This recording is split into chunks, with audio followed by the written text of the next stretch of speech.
పాత్రికేయ మిత్రులందరికీ కూడా ముందుగా నమస్కారాలు తెలియజేసుకుంటూ ఏదైతే జగన్మోహన్ రెడ్డి గారు మరి గతంలో మాట్లాడుతూ ఏదైతే జూన్ 4వ తేదీన వచ్చేటువంటి ఆంధ్రప్రదేశ్ రిజల్ట్స్తో భారతదేశమంతా కూడా ఆంధ్రప్రదేశ్ రాష్ట్రం వైపు చూస్తాయని ఏదైతే జగన్మోహన్ రెడ్డి గారు గతంలో మాట్లాడారో ఆ మాటలు నిన్న వాస్తవం అయ్యాయి. కాకపోతే ఆయన ఆశించినట్లుగా ఫలితాలు లేకుండా ఆయనకి పూర్తి వ్యతిరేకంగా నిన్న ఫలితాలు వచ్చినటువంటి పరిస్థితుల్లో ఏదైతే ఆ యొక్క ఫలితాల నుండి పాఠాలు నేర్చుకోకుండా ఏదైతే ఆ యొక్క 5 సంవత్సరాల పాలన వైఫల్యాలు గుర్తించకుండా ఆ ప్రజలపై ఎవరైతే నిన్న ప్రజాస్వామ్యబద్ధంగా ఎవరైతే ఓట్లేశారో ఆ ప్రజల మీదే నిందలు మోపేటువంటి విధంగా నిన్న ముఖ్యమంత్రి గారు స్థాయిలో మాట్లాడడం చాలా చాలా దుర్మార్గమైన విషయం అని చెప్పి సందర్భంగా భావిస్తూ ఉన్నా. ఏదైతే నిన్న 4వ తేదీన ఆంధ్రప్రదేశ్ రాష్ట్ర ప్రజలు ఇచ్చినటువంటి తీర్పు ఏదైతే ఉందో 5 కోట్ల ఆంధ్రుల సమిష్టి విజయం అది. ఏదైతే ఈ యొక్క 5 సంవత్సరాల జగన్మోహన్ రెడ్డి పాలన మీద జనం తిరగబడి ఒక ప్రపంచంలా జగన్పై విరుచుకుపడి ఈ నిరంకుశత్వ నియంతృత్వ రాజ్యాన్ని కోకట వేళ్లతో పెకలించి కుప్ప కూల్చినటువంటి చారిత్రాత్మకమైనటువంటి విజయం నిన్నటి విజయం.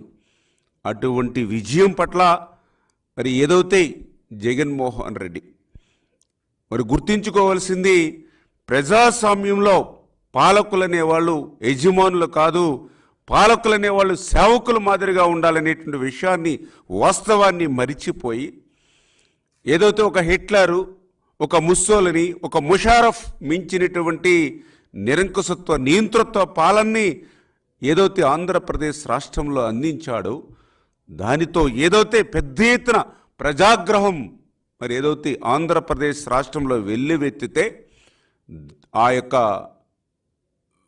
ప్రజల తీర్పుని కూడా అపహాస్యం చేసేటువంటి విధంగా జగన్మోహన్ రెడ్డి మాట్లాడడం అనేది చాలా చాలా దుర్మార్గమైన విషయం అని చెప్పి మరొక్కసారి సందర్భంగా తెలియజేసుకుంటూ మరి ఏదైతే 5 సంవత్సరాల జగన్మోహన్ రెడ్డి పాలనను ఏదైతే ఆయన అరాచకత్వాన్ని గుర్తించినటువంటి ప్రజలు విజ్ఞతతో వాళ్ళు ఓట్లేస్తే మరి ఆ విజ్ఞతనే ఈవేళ ప్రశ్నించేటువంటి విధంగా ఆ ప్రజల విజ్ఞతపైనే నిందలు వేసేటువంటి విధంగా జగన్మోహన్ రెడ్డి ముఖ్యమంత్రి స్థాయిలో ఉండి మాట్లాడుతూ ఉన్నాడనంటే నీతి లేని రాజకీయ నాయకుడు ఎవరైనా ఈ దేశంలో ఉన్నారనంటే అది జగన్మోహన్ రెడ్డి అని నిన్న ఆయన మాట్లాడినటువంటి మాటలను బట్టే మనందరికీ కూడా అర్థమవుతున్నటువంటి పరిస్థితి.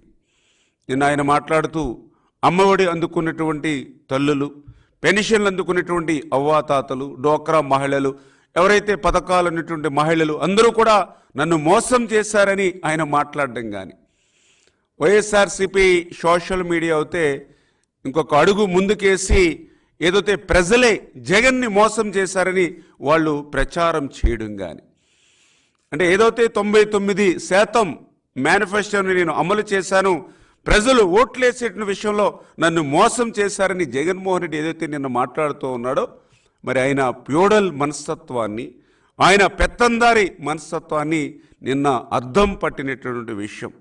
అంటే తన తప్పిదాలు ఏవైతే ఉన్నాయో, తన చేతకానితనం ఏదైతే ఉందో అవన్నీ కూడా ప్రజల మీకే నెట్టేసేటువంటి ఏకైక ముఖ్యమంత్రి ఈ దేశంలో జగన్మోహన్ రెడ్డి ఒక్కరే అన్నట్టుగా నిన్న ఆయన మాట్లాడుతున్నటువంటి పరిస్థితిని బట్టి మనందరికీ కూడా అర్థమవుతున్నటువంటి పరిస్థితి.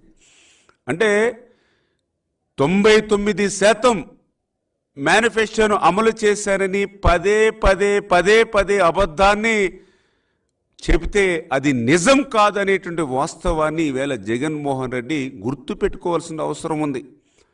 ఈరోజు ఆంధ్రప్రదేశ్ రాష్ట్ర ప్రజలు అడుగుతూ ఉన్నారు, మరి ఏదైతే నువ్వు ఆ రోజు 2019కి ముందు అధికారంలో రాకముందు ఏం చెప్పావు, అధికారంలోకి వచ్చిన తర్వాత 5 సంవత్సరాల్లో ఏం చేశావు, దాని మీద మేము తీర్పు ఇచ్చాం.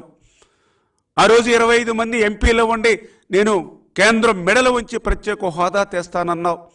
మరి 22+ మళ్ళీ రాజ్యసభ 31 మంది ఎంపీలుంటే మరి ఈవేళ ఆ హోదా ఎక్కడుందని చెప్పి ఈవేళ ప్రజలు ఇచ్చినటువంటి తీర్పు.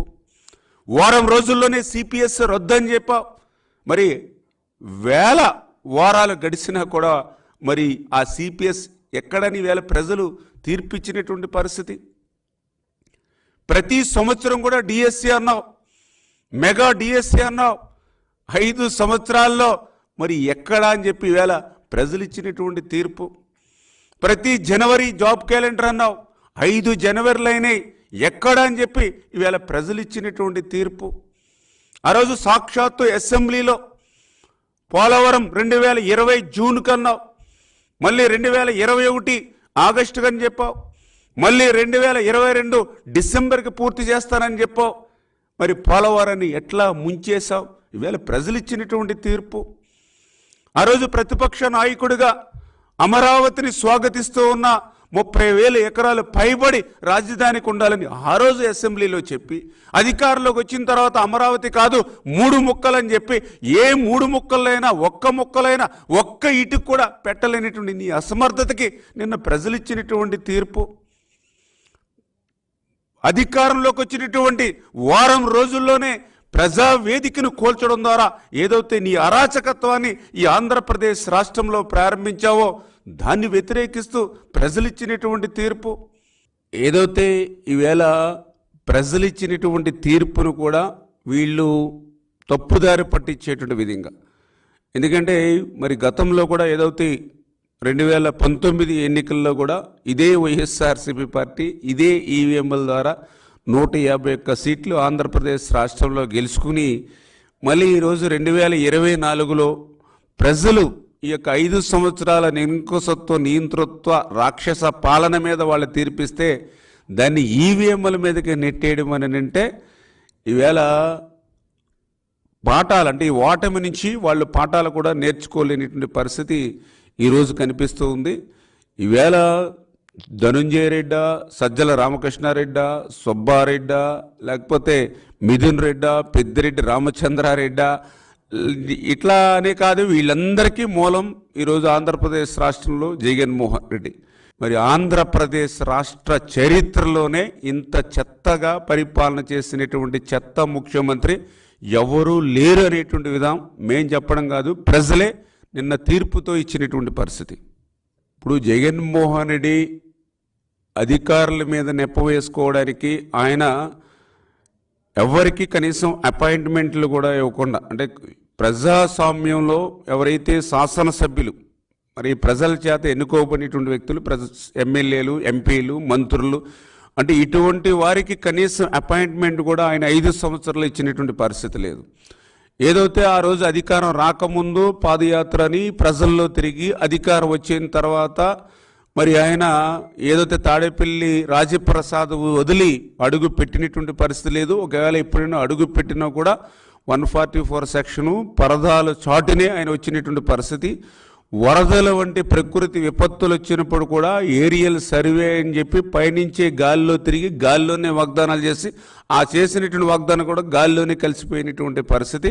జాతి ఈ తప్పిదాలన్నిటి కూడా మేజర్గా ఒక నాయకుడు అన్నవాడు ప్రజల్లో ఉండాలి, లేదా ప్రజల చేత ఎన్నుకోబడి ప్రజల నుంచి వచ్చినటువంటి వాళ్ళతో ఎప్పటికప్పుడు మాట్లాడుకుంటూ చేసినటువంటి పనులు కానీ అభివృద్ధి కానీ సంక్షేమం కానీ పరిశీలన చేసుకుంటూ రివ్యూ చేసుకుంటూ వెళ్ళవలసిన అవసరం ఉంది.